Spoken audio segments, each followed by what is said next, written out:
मला सगळ्यांना सांगायचं आहे, मैं आप सगळ्यांना सांगू इच्छितो, मैं मौसम नहीं हूं जो पल में बदल जाऊं, मैं मौसम नहीं हूं जो पल में बदल जाऊं, मैं इस जमीन से दूर कहीं और ही निकल जाऊं, मैं मौसम नहीं हूं मैं बदल जाऊं, मैं उस पुराने जमाने का सिक्का हूं मुझे फेंक ना देना,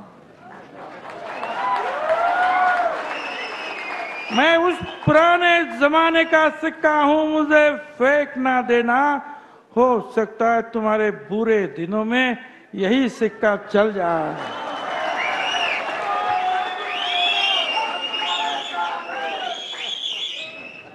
मला आपल्याला आपलं हे जे काय आहे निदर्शनं सुरू राहते, निदर्शनं कशासाठी करायचे? लोकांमध्ये जागृती निर्माण करण्यासाठी, मुख्यतः शक्ती एकवटण्यासाठी। या निखाऱ्यावर जी राख पसरलेली आहे त्याच्यावर फुंकर मारून परत एकदा ते निखारे प्रज्वलित करण्यासाठी, पेटवण्यासाठी ही निदर्शनं पाहिजे।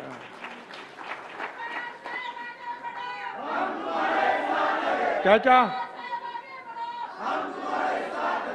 ते थांबणार नाही, पण त्याचबरोबर संयमाने सगळं काय करायचं, कोणाचा जास्त अपमान करायचा नाही, आपलं आपलं दुःख, आपलं आपलं निर्धार व्यक्त करायचं। आणि मग अशी सांगितलं तुम्हाला की जिथे जिथे मला आता आमंत्रण येणार त्या त्या ठिकाणी मी जाणार आहे। काळजी करायचं कारण मी आहे, मंत्रिपदावर नसलो तरी मी तुमच्या बरोबर आहे।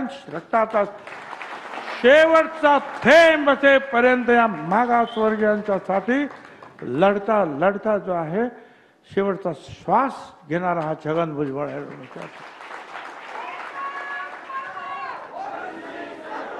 मी कुठल्याही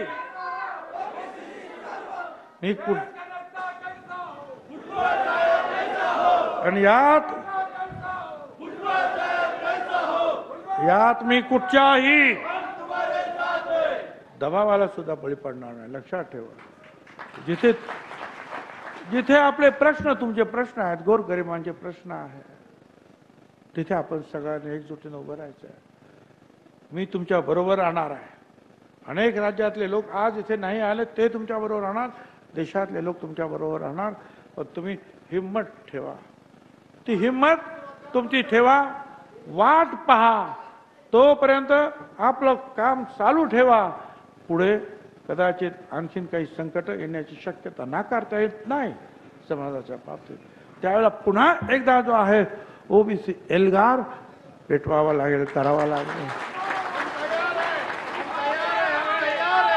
तुम्ही सगळे यासाठी तयार आहात? दोन हात वर करून सांगा, तुम्ही सगळे मला पाठिंबा देणार?